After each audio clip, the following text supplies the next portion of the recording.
We all want to be part of something bigger than ourselves. And what if I told you that something is being part of a church? We're going to be exploring the book of Ephesians, talking about the church, its functions, and how we as members ought to live in our society and in our world. Let's take a look at chapter 1, verse 22 together. It says, "And God placed all things under his feet, under the feet of Jesus, and appointed him to be head over everything for the church." Now think about this for a minute. My fingers can't control what my foot does, and my foot can't control what my arm and shoulder does. Only the head can do that. If Jesus is the head of the church, and we are its members, we ought to submit to the authority that Jesus has over the church by reading and studying God's Word and being part of a community, which is the church.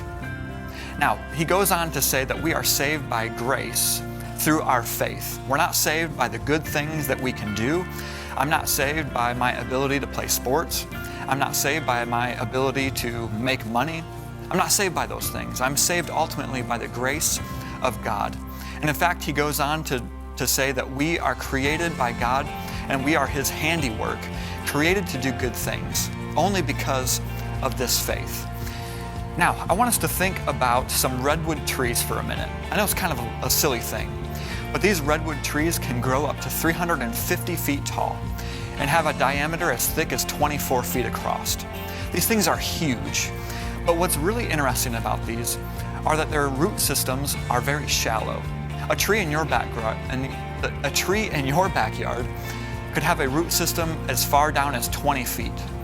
But these huge redwood trees can only go down about 5 or 6 feet, but they spread in different directions, about 100 feet from where its roots are, and spreads out all over the place.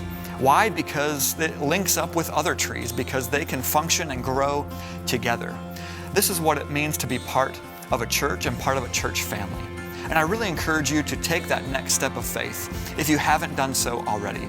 But I want to ask a couple of questions so that you can think and respond to a couple of these things.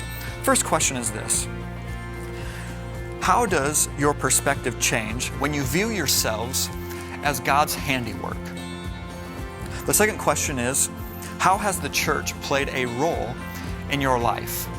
And you could go one or two ways with this. Maybe it was super significant and it's changed your life for the best. Maybe your church life growing up wasn't so good. Tell us about it. And the last question is, what might be some responsibilities about being a member of a church? Now, it doesn't mean that you have to give and devote all your time and energy straight to the church, but maybe there's something that sticks out. Maybe you have a particular gift or talent that you can use to glorify God and build up the members of the church. Well, I look forward to spending some more time digging into the book of Ephesians, studying God's Word together. I hope you have a great week.